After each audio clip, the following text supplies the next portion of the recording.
All right, everyone, we'll go ahead and get started. It looks like we're at 3:50, and I'll just let people in as they show up. Welcome to this, our final monthly check-in for 2021. And hopefully you guys are all getting your years finished up. Got a message here coming in. I'll put the attendance sheet in one more time if you want to sign in for me. And there's our welcome. Didn't get a quote this month. I don't know if you guys, if you were in our last meeting, I've had vertigo, so I've been kind of under the weather. If you tried to call or something lately, you got my voicemail. I've been sitting as still as possible. So I'm starting to feel a little bit better, but it is what it is. So here are our community agreements as usual. We're going to try to stay engaged, trust our intentions, and feel free to speak your truth. And know that we may say some things that you might not agree with, and that's okay. Everybody has their own opinion. We want you to bring your identity. And we may not always end with closure, but we will work on it. So here's what's going to happen today. I put the link to our note taker in the chat. Please sign in to let us know who's here. I'm going to share a little bit of questions or comments that were in our last note taker or that I've gotten by email since our last meeting, a few ELD mail updates, and then our friend Tracy Rutherford from down in the southeast corner is going to present on how she analyzes her WIDA access data. So we're looking forward to that. Our content objectives and everything are pretty much the same as last time. This is kind of a part 2 where Tracy's going to hone in on analyzing that data for us. So looking forward to that. As always, we're going to talk about our Missouri commitments to English learner success from our Blueprint for Success. And same things that we covered last month, we're going to be talking about this month. That shared responsibility for English learner success, being effective, well-prepared, and culturally responsive educators, having high standards for our English learners, having the resources we need, meaningful and rigorous learning opportunities that build on the students' assets, and academic and linguistic supports that we can offer. And we're going to do this through that lens of our access assessments and finding out the needs and goals for our students. So that's our goal today. From our note taker and from emails and from last month, we had a few questions. One question was, are there any considerations to SLIFE students when we're looking at this goal setting and everything? And that's something we're going to be looking at when we get ready to look at growth targets again for the future. But for now, our focus is on setting those goals for the students and hopefully lessen the number of SLIFE students that we have by supporting their needs along the way and doing a better job of program design so that we eliminate the number or lessen the number of SLIFE students, which is not always an easy task.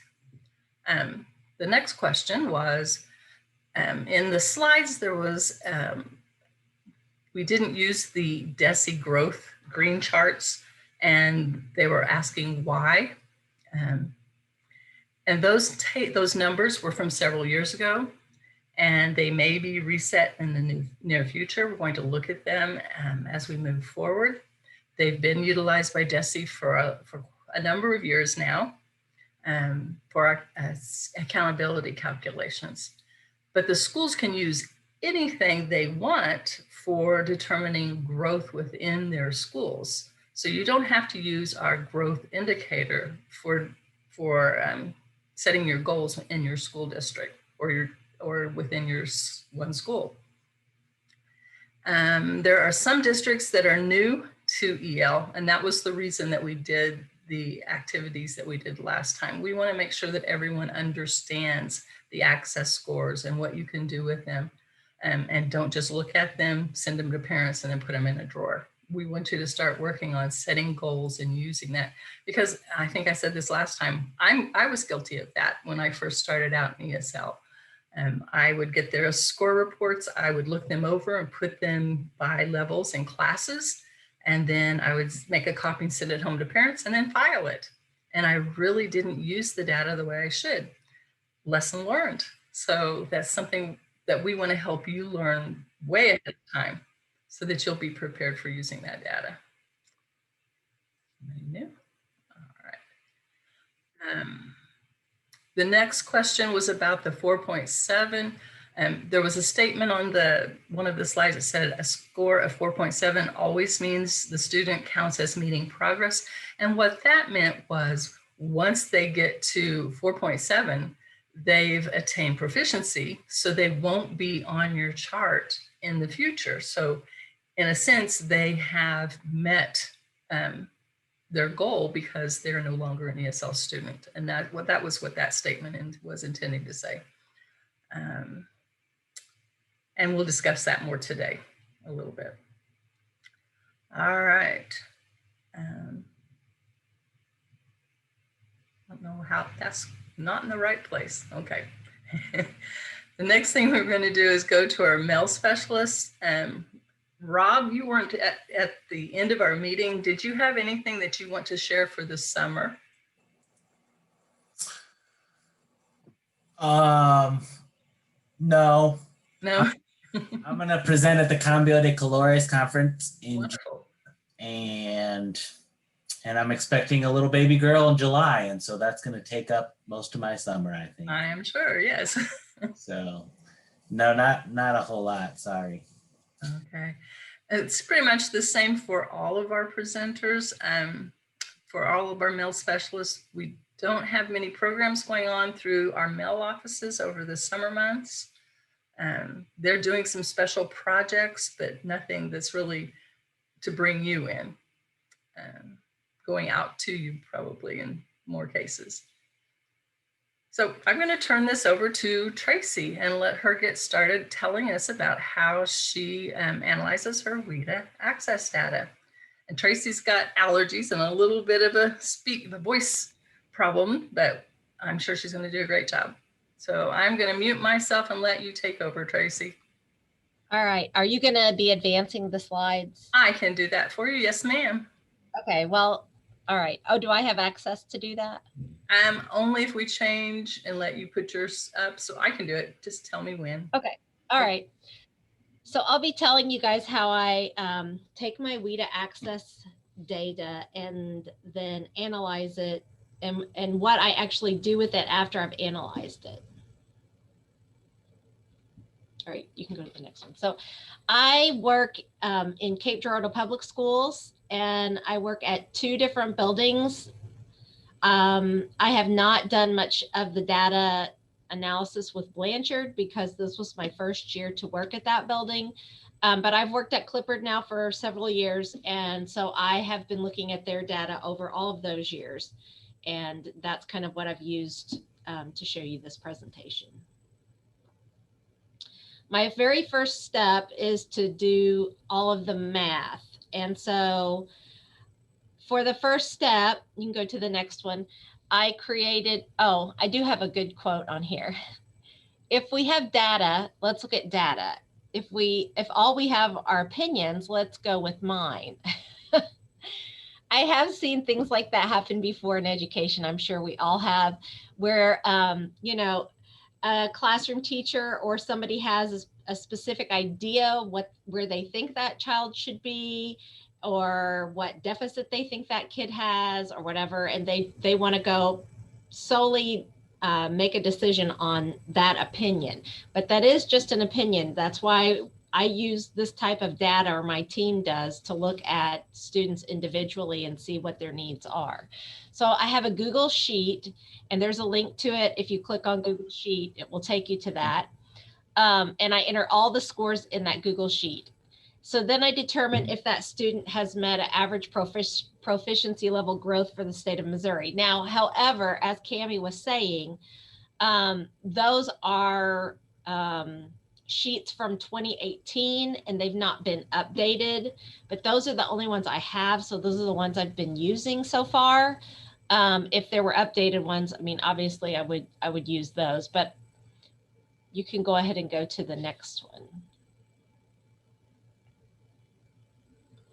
So this is what I use. This is my Google Sheet. I come in and I put in their name, and then their grade they were in 2019. So this was this year's Google Sheet.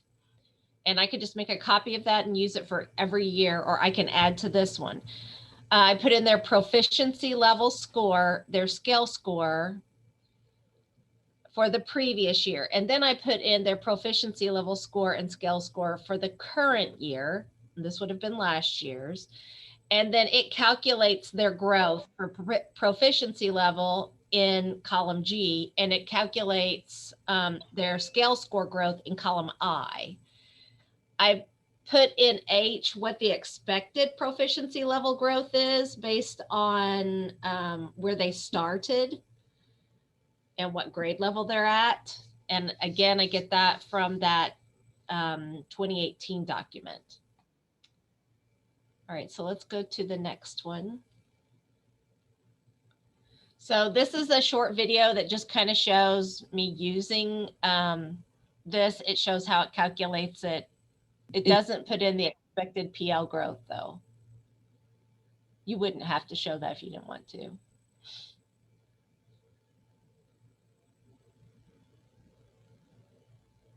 So that's a third grade kid. His score was 3.6 for proficiency level, and his scale score was 313. But then the following year, as a fourth grader, he has a proficiency level of 4.1. So he had a proficiency level growth of 0.5. And then his scale score went from 313 to 344. So it calculated that as 31. All right, you can advance it. It's just going to show some other students being entered. There is a link to this template, so you can make a copy of it and use it if you want. Change it however you want.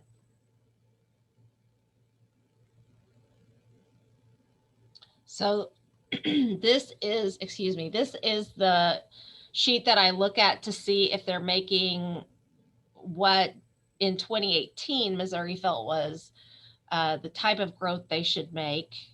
So I would look at their grade level. If that was a third grade student, I would look at the expectation based on where they started. So if they started as a 3, then they would need to have 0.6 is what that's showing you there. So this just kind of shows we had Jose, he was in third grade. His proficiency level was 3.6. So it should be 0.34 higher than 3.6 when he goes into his 2020 score. And you can see where I got all of those numbers. And as Cammie said before, this is not something that you would have to use. This is just something that I use to kind of see if my kids are where they should be.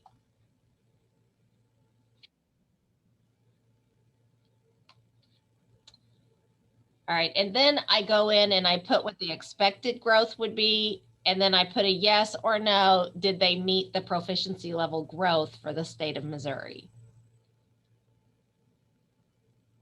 You don't need to show that, I don't think. I think everybody probably gets that. I made a lot of extra tutorial videos in this in case somebody's watching it on their own so that they don't get as much commentary. They might get a question answered by watching that. All right, after I get my Google Sheet completed, the next step is I'm going to take all of those numbers and then I plot it onto graphs. I use the graphs that were provided in 2018. These graphs show where other Missouri ELLs were at that time. So We can go to the next one. That gives me and the other people on my team, the classroom teachers, it gives everybody a visualization. Visualizations act as a campfire around which we gather to tell stories. So it just starts a visualization for this ELL data story. We could actually look at that and see where they are, not in comparison to regular peers, grade level peers, but in comparison to ELL peers. I have those editable charts there. If you click on the here, it'll take you to those. And I use those growth charts and add my own data into those. So this is a lengthy video that is available on YouTube that shows you how to use the charts. It explains everything about it.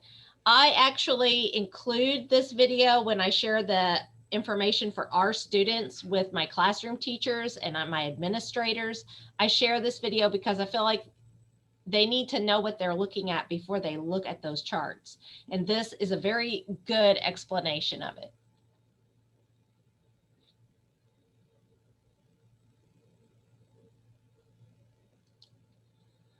So here on the left, we have the blank third grade template. It says third grade at the top. Down at the bottom, it has what their starting proficiency level was.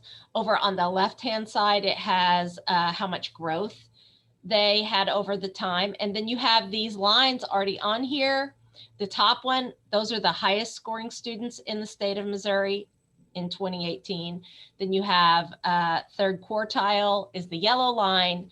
The gray line is the median. The orange line is the first quartile. And the bottom line, which is blue, is the lowest scoring students. What I like to do is just go ahead and I write on these what that means. Just makes it easier for my teachers and other people looking at it.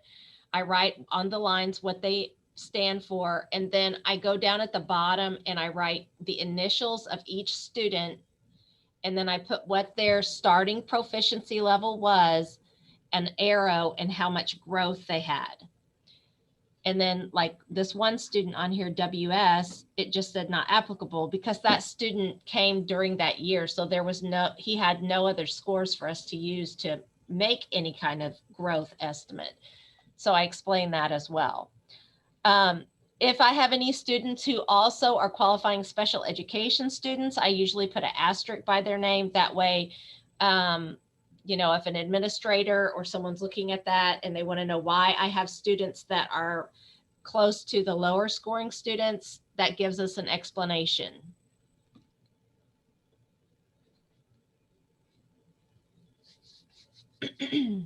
And so then this shows you, I used a second grade chart for these because they were in second grade at the time. Then I have, this is just showing you an up close. So you have the proficiency levels at the bottom, you have their growth on the left-hand side, and then their scores are up at the top. Okay, we can go to the next one. And all that data came from your Google Sheet. So this just kind of shows you how I go in and plot those. And you could just do it with pen and paper or with different colored pens, or you could do it online, you know, if you're techie enough to do that also. So it just shows that I'm looking up that student. They were down here at the 3.0 to 3.9. So it's showing you where did I get that number? Where do I start plotting that student? Then the blue circle, I circled how much growth did that student have? I go over to the left, I go up to that line for that number, move over to meet the bottom part. I'm not very mathematical, I'm sorry. Those probably have names. All right, we can go to the next one.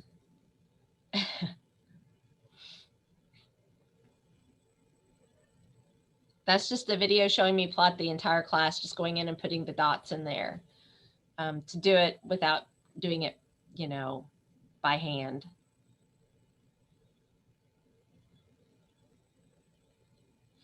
All right, there's our finished product. So after we get something like this, then I can look at each of these students. I can see that this red dot, that student's near the median. So is this green dot. I have this student who's an orange dot. They're a little bit higher. They're between third quartile and highest score. So that's a student that I want to give some extra challenges to in that coming year. These were the ones for the start of this school year. So I wanted to challenge that one as much as I could. These others, I want to give them an extra push.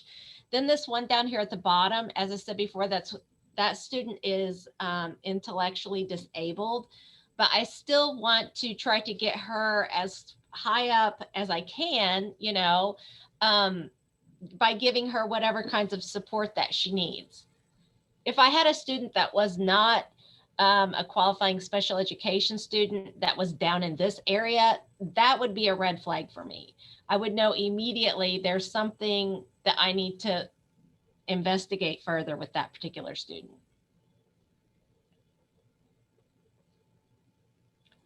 So after I have my box plots, I have my visual data, I have my data on my Google Sheet, then I'm just kind of going to look at it like I was just saying, looking at where my students are and figuring out why. Why is that student so much lower than their peers? Because numbers do tell us a story, but that story is not going to be told if I don't go in and investigate it and figure out the why. The why is a very big part of it. So I want to know why is this student so high? Why are these in the middle? Why are these down low? And then figure out, you know, what can we do for each of these students to give them exactly what they need.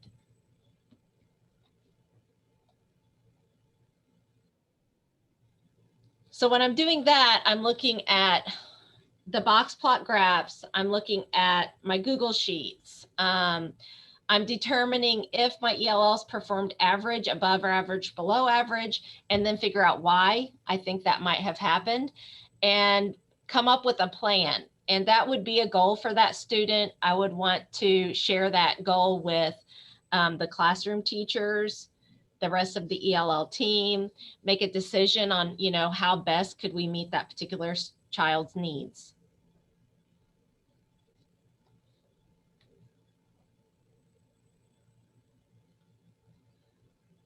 So what I do is I make a Google slideshow and I share it with all the teachers in my building so that they can see where these students are. And, you know, if I had the orange dot in my class, I would know that that student, I need to see what I need to do to challenge that child. If I had the blue dot in my class, I know that if I have the blue dot and the orange dot, I'm not going to meet their needs the same way. I'm not going to give the same scaffolds in that classroom for both of those students. Their assessments won't be the same. Those are just, it's a good way for my classroom teachers and also for just the ELL team to see where these students are. And I already explained why that student was low. This student did great, the orange dot. We want to continue to challenge that one.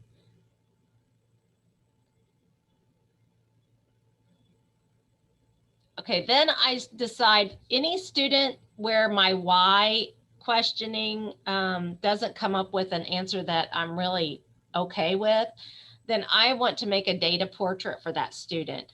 I go into a whole lot more detail at that point on that child to determine what might be going on and how we want to move forward. The value of an idea lies in the using of it. So whatever, all this information, I've spent a lot of time putting it together, but what am I going to do with it to benefit that child? That's the most important part. So I have a data portrait template that I use. And I've put a copy of that in this. I go through, I look at demographically, You know, maybe this is a student that hasn't been here very long. Maybe it's a student who has more than one native language. A lot of my students, their families speak Spanish and Chatino, which is an indigenous language from Oaxaca, Mexico. So a lot of my students, English is going to be their third language. Then I look also at the parents, their educational history, native language ability. When I'm looking at that native language ability also, I'm thinking a little bit about if this student is really low on their growth, and if in their native language they're also struggling, then that might be something I want to look at a little bit further. Is there some type of language disability going on? And I mean, I'm not going to refer them for testing yet, but this is just when I'm starting to look at other possibilities as to why this student didn't show the growth that I thought they would. Then I go through and I keep track of all of their scores. So were they on track every year and then suddenly they're off track? What was going on? You know, sometimes with WIDA Access, it's just one test. It happens, you know, January, February. How many kids have the flu during that test? Or you know, something like that. Or maybe they traveled during spring break and they came back traveled out of the country. I've had this happen, travel out of the country and come back like right when we're testing. And so they haven't been really around any English at all for a couple of months. And then boom, here they are taking this proficiency exam. So looking at all of those particular things, if they consistently seem to not be doing as well and that they're not having growth over and over again, then again, that's going to be a red flag. Then I look at the other benchmarks that we have for our school district. We had iReady at one time. Now we have Imagine Learning. So that's why I have two different kinds on here. But, you know, maybe this student met growth in all of those. We have their Osat score. I don't like to look at that too much for my ELLs because they take that in second grade and it's an IQ test, but I don't think because there are no modifications, it's done in English. I just don't know that my students, it's a true representation of where they are. So that's why I'm looking at everything. And then I'm looking at Imagine Learning benchmarks to see, you know, are they showing growth there? Because that actually, if they speak Spanish or Chinese, that particular benchmark will give the directions in their native language. So that removes a little bit of that issue. And then I can put on here, right in here, what am I gathering? Like, what is my closing statement on their access growth, on their school level data, like their benchmarks, on their MAP performance if they're third grade or up? And then what are the recommendations that I and the rest of my ELL team think we need to do for this student? If it is that we feel like it was just a fluke, you know, we know why it happened, that student came back or had the flu or whatever, then our recommendation is just to stay on track, you know, keep doing what we're doing. But if we see something else in there, as I did have a student that we saw a decrease in growth, she was regressing. And when I box plotted that student, we could see that there was she was down with some other students who were also qualifying special education students, but she wasn't a special education student. So it really made us to start thinking about looking further into what was going on with her. She did qualify for special education for language this year. So it's good that we used this data, and it totally came from looking at these things. That's where we saw that there was something going on with her. It wasn't from anything else, because in the classroom, they just assumed it was because of her ELL status that she was not doing as well as everybody else, but that was not why. That was part of it, but that was not the whole story. All right, I put a copy of their data portrait in their ELL file. I also will share that information sometimes with our care team. That's where we take a student that maybe we want to add some things like special modifications or accommodations that we want to note in our system for that student. I might talk to the psych examiner and get some data from her. What does she think's going on? Look at all of those particular things.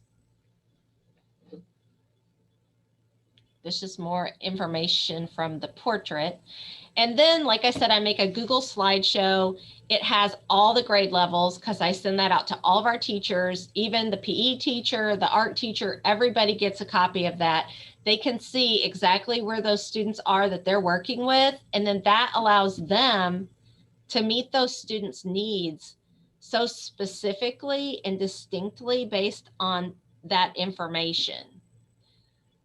And that's where we get the action. We're coupling the idea, we're using this and this data, and we're adding an action to it. And then that's what's going to really help our students grow or get what they need more so. You can go to the next one.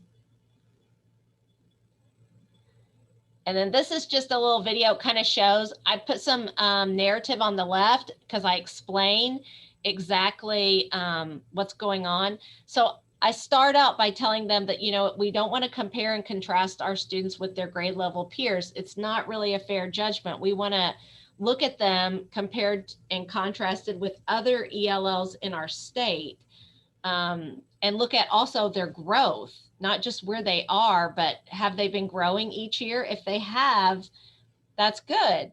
And then I have that video in there where they can watch the YouTube that explains all of this. So this was our current second grade. You can see everybody nothing was a concern. They all did amazing. I explained that. We did have some students that were pretty high up. I made sure that those teachers knew that those students needed challenges. Nobody was below average, so we didn't have any concerns. And then this is the one we talked about before, with the third grade. And I just kind of explained more about what they needed to do, challenge, EVR, make sure that they keep doing well. Then here we have, this is the one that and you might pause it on that one.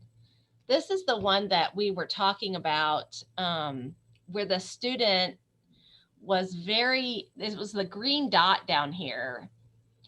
We had this blue dot student who was a qualifying special education student for language deficits, and she had some other things as well. And then we had this student who was always kind of struggling, but always the teachers just thought it was because of the ELL status. But then after looking further on it, we realized that there was something more going on with that particular student. After we saw this was kind of a key for us. Then we have over here on the far right, this little turquoise dot. I had a teacher ask me, well, why are we not concerned with that kid then? Because they're kind of close. They didn't have a lot of growth either. I have to explain, well, that student started out in the 4.0 to 4.9 range. There's not going to be maybe as much growth at that point. It's easier for someone who's a 1 to have some growth than it is for someone who's a 4 already.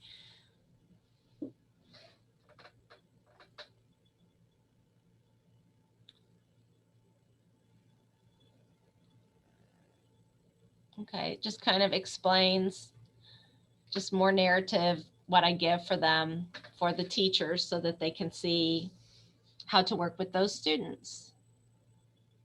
And the feedback from this has been excellent, because I typically do this over the summer and have this ready to go when school starts up. Then when I'm coming around and giving the teachers our plans for each student, the academic plans for their ELL status, and I'm going over that with them, they have seen this video, so they already know exactly where that student is. It just kind of supports everything that's on that piece of paper that I'm giving them. It supports why that student's academic plan is what it is. Do you guys have any questions for me?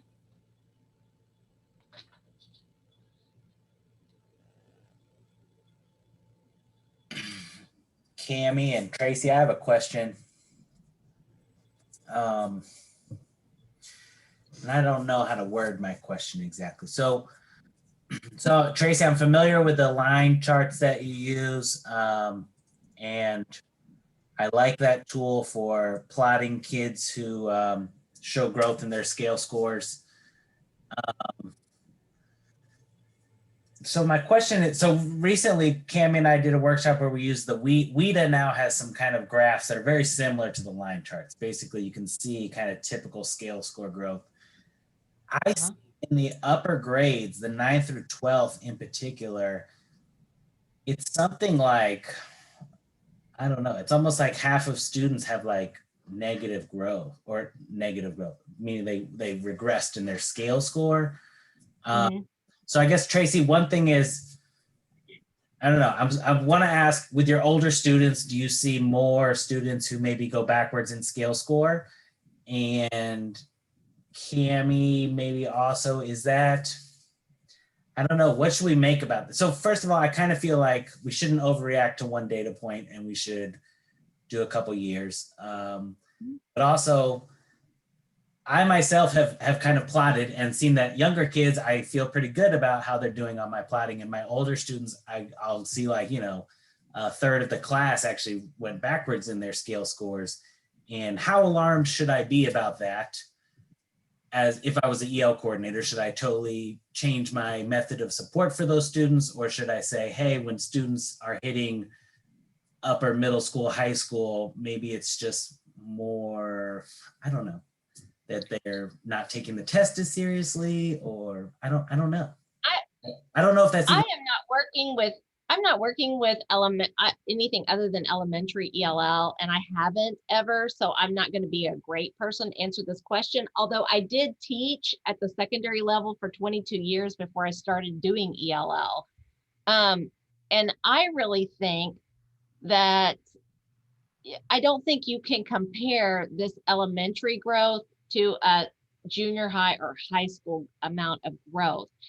I think when you have a student who's like a level 1 at the high school level, they're trying to survive academically with all of that content. It's so deep and so complicated and so difficult that I just don't, I think it's very different. And I know because I worked at an alt school for 5 years with kids who were all at risk, and a lot of them couldn't read. Most of our kids didn't have growth. I think when we had to use our data for our PGP, you know, for our summative plans and everything for DESE, that most of us were not effective teachers according to our growth, because, you know, a lot of those kids, they just didn't show it. And I just think that's different for secondary. You're dealing with a whole lot more factors, affective filter type factors, home life factors. I think you're dealing with a whole lot more. Yeah, I applaud you for it, because I did it for a long time, and that it's hard, and it can be very depressing, or it was for me, to see how much time and effort I put in, and then to have, like you said, a third of your kids degress and not increase any type of score. Oh my gosh, it's a horrible feeling. So I know how that feels. Okay. Yeah. Thank you, Tracy. And Yeah, we talked about that a little bit in our meeting too, Rob. And I think a lot of it is kind of the emphasis that we're trying to make, as far as when they get to a level 3, we don't stop serving them. Sometimes the level 3s where we need to give them more support is kind of that, when we were talking about reading, that you're learning to read, and then you turn it over and you're reading to learn. So we get the kids up to like 3rd grade and above. Up to 3rd grade or so, we've been teaching them how to read. And now they're going to take what we've given them and apply it and learn from the reading. And also when we get to, like, I taught middle school for a while, and I started out in the elementary and then moved to middle school. And I saw that shift at middle school because we take away some of those supports. We have the textbooks have less visuals. They have less of those supports and scaffolds that we give our English learners. And so our students, as Tracy was saying, it gets more difficult, and just the content that we're providing to them is more difficult. So we have to provide our students with extra supports and different kinds of supports that show them how to use what they've learned. And instead of just saying, okay, we've taught you all this, now go do it, we have to show them and add that extra layer of support in there. And that's part of it as well. All right, thank you. All right. Any other questions? We've got something in the chat. Alexandra says our high school students are not focused, whoops, it moved, are not focused that much on language development. They're focused on college readiness. In addition, there are no consequences as well. 2 kids did not come for access and directly asked if there would be any consequences.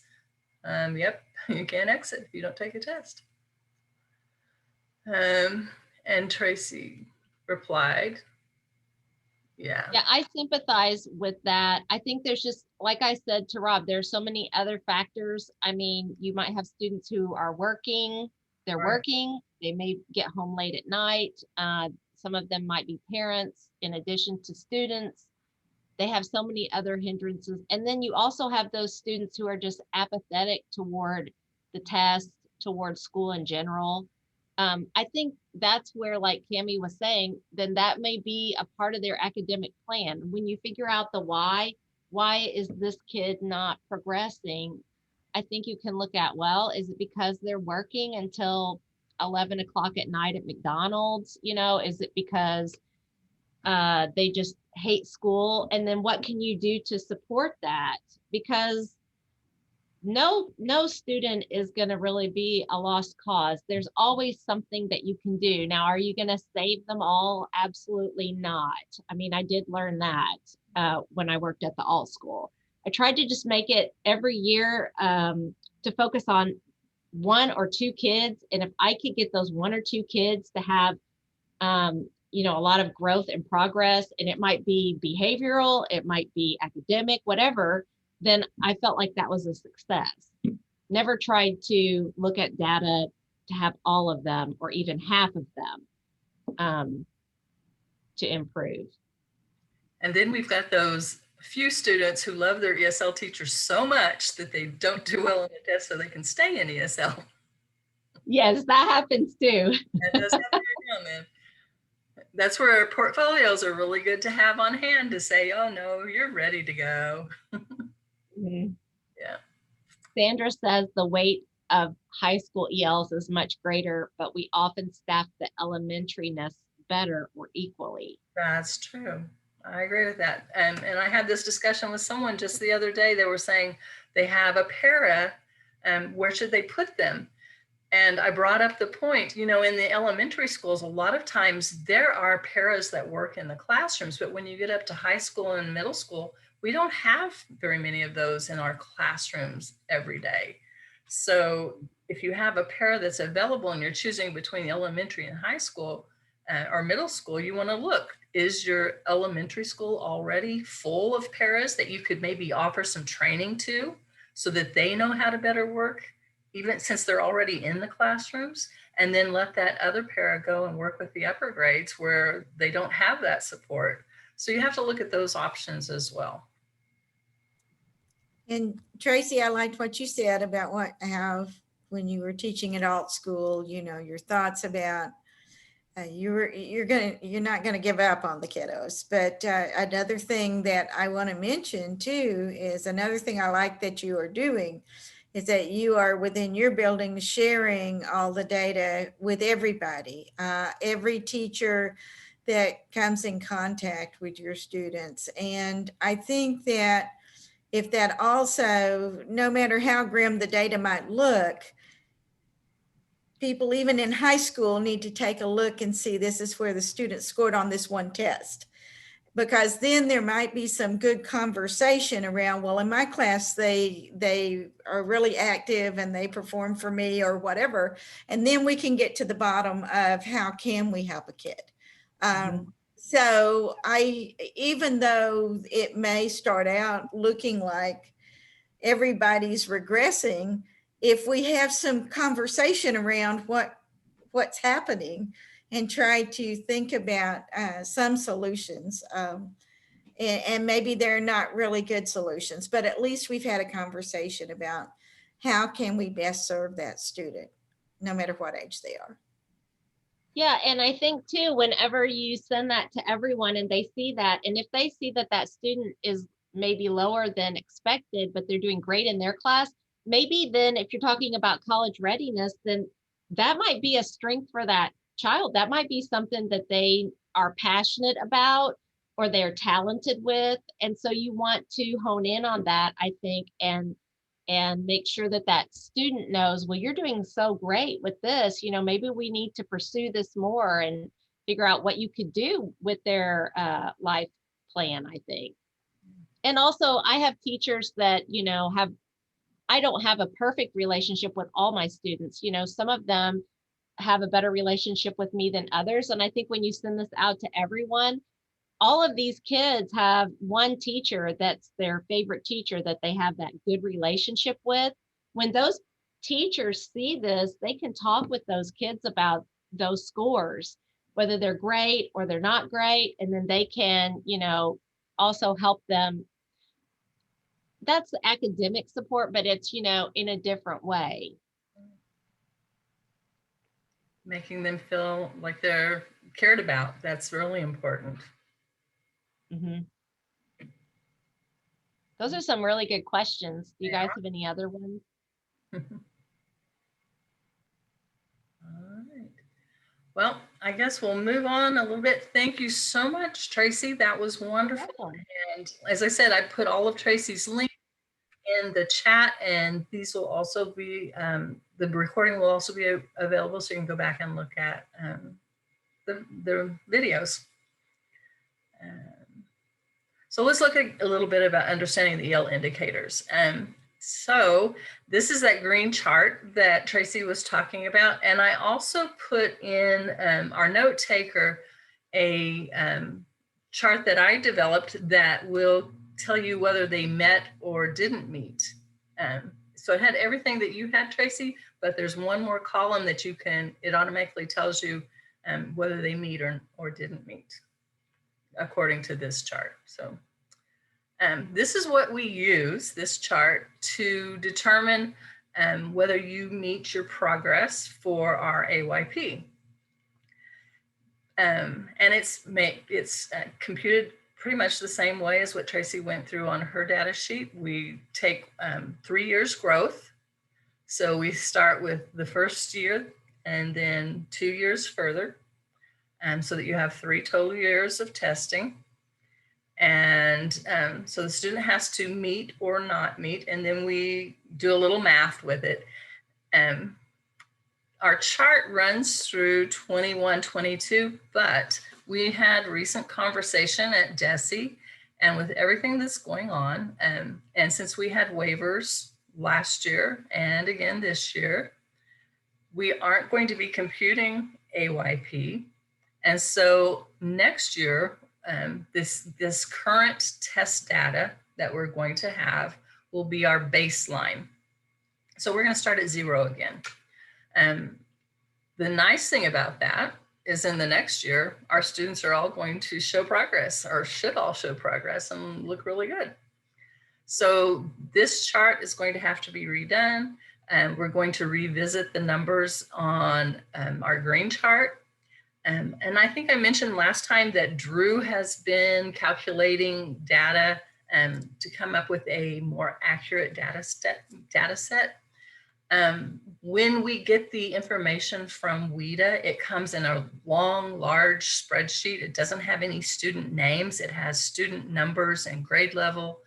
And so he has to go one at a time manually and compare information to see if that student is in there more than once, or if they're in the wrong grade level, or if they're in the wrong test, and eliminate those students. So he's very meticulously going through and cleaning up that data. And he's also going to include this year's information.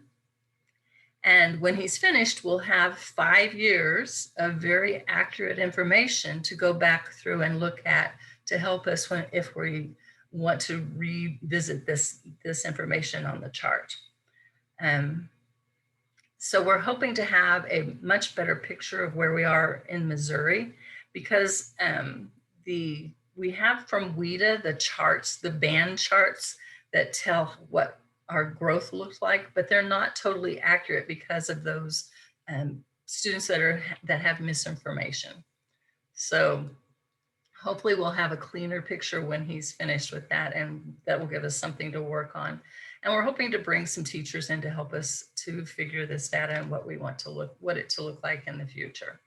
So I have this all for you on how we figure it, but we won't be doing this year.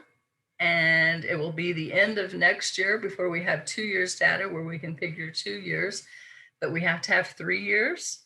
So our focus right now is for you to be figuring growth in your school district, in your schools, and honing in on the needs of the students and using the access data that we have to see maybe they need extra help in writing. Maybe they need extra help in speaking. So these will be the years that we want to spend that extra time working on the students' needs and building on their strengths. And as Tracy said, those students that score high, give them a challenge, make their scores improve. If they're a level 3, push them on to get to level 4. So we want our scores to look much better when we come to the end here, when we actually use this information. So we'll present on this again when we get closer to having to use it, but this information is here for you if you want to look at it and practice.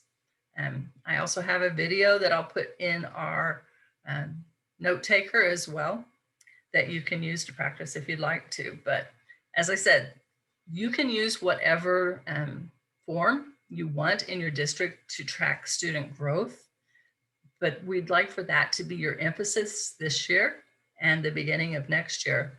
Looking at your access data, seeing what the student is strong in, seeing what they need extra support in, and building from that. And use those charts like Tracy shared, that profile. Build those on your students and really look at the information to help them grow. Because actually the access test is a test of growth, not achievement. So we're looking at building their abilities to speak English. All right. So the next thing on my agenda are some upcoming PDs. And I wanted to let you know that for my department, I will have office hours in June and July rather than having a check-in. So on June 28th and July 26th, between 2 and 3 o'clock, I'm going to send, well, I'll put it in the curriculum calendar on the curriculum page. And you can, the way you signed up for our other PD, you can sign up to just come in and visit if you have a question or if you are having a problem that you need help with. I'll be there for that hour just to answer questions. It won't be a formal meeting. It'll just be come and go. You can stay for the whole thing if you like and just visit, but that's going to be offered for you those 2 days. Well, also, we're planning a summer academy for new ELD staff, or anyone who just wants a refresher, kind of going over, what is WIDA, what are the access scores, setting up your program, just all of those different types of things that new teachers need to know. And that, again, will be on the DESE calendar for signing up. Those will be the 27th and the 28th. They're 2 days from 1 to 2:30. So anyone that you think might be interested, please encourage them to sign up for that.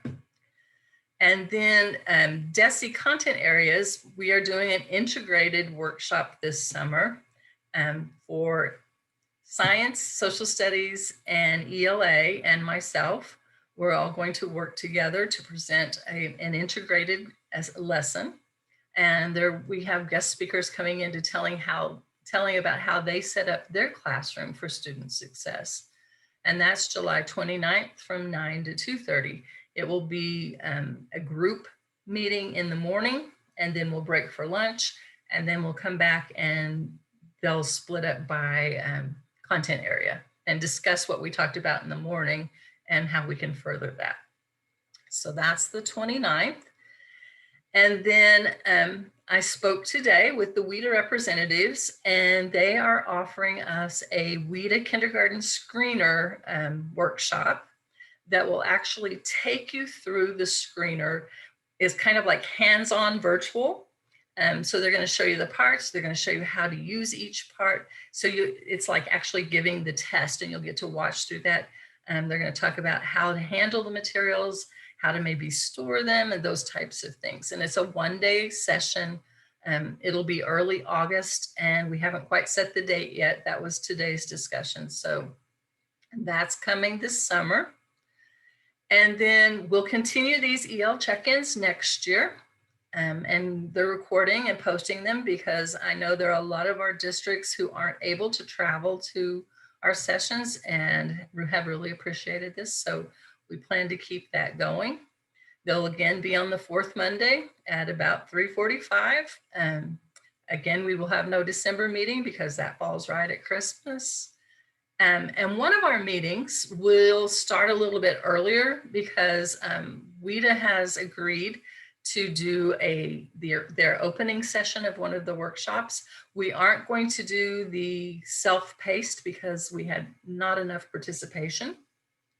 So instead, we're going to be offering several facilitated workshops, and one of them will be we'll have the first session during our EL check-in, and sort of the kickoff. It will be a 3-part session. So session 1 will be with us, and then this next 2 will be the following 2 weeks. But the thought is getting us started as a group and then having discussion, and then the next 2 sessions, and we'll also have some discussion after those and see if we get a little more buy-in and participation this way. There will be another that will be a self-paced kind of a hybrid workshop where I was trying to remember what it was on. It's on reading, and it's by another group through WIDA that's putting it on.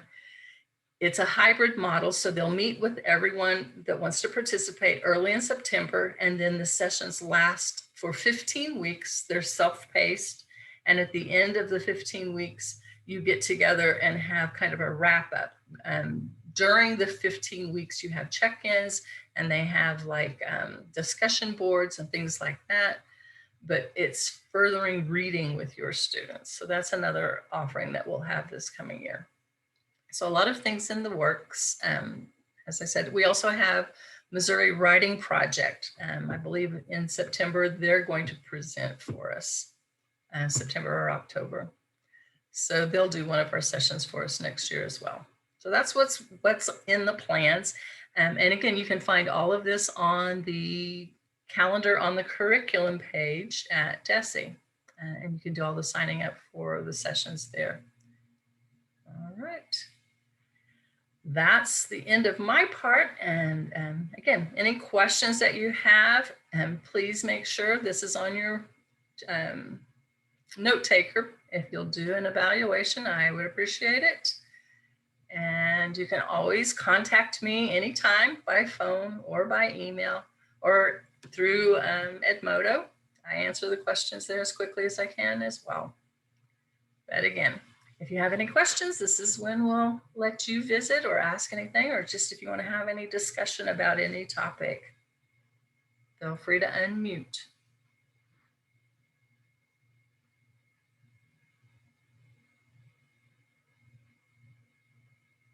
I'll use my wait time.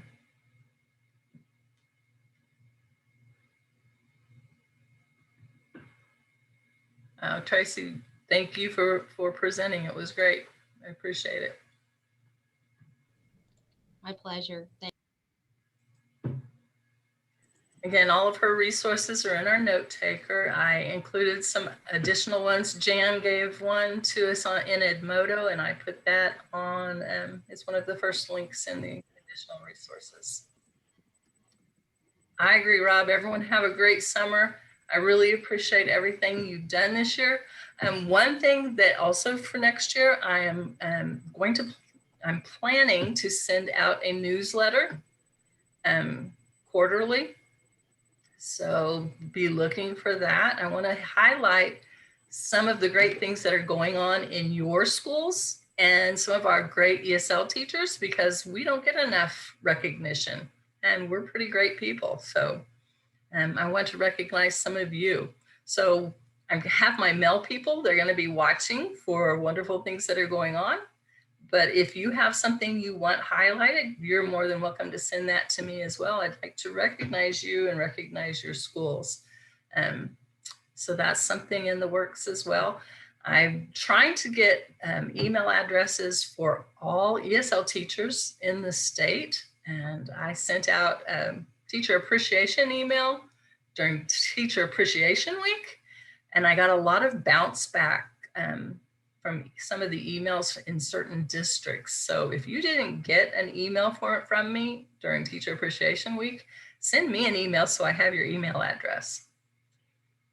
And if you have a new teacher coming on, send me their email so I have their address. I'd like to have that broad contact list so I can send out a newsletter and other information.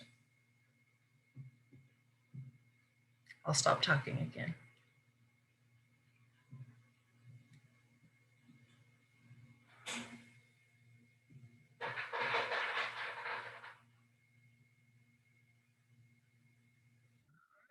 Sounds like we're wound up for the day. Everyone have a great summer. Thank you again for being here. And I look forward to seeing some of you this summer at our workshops. Until next year, take care of yourself, be safe, be healthy.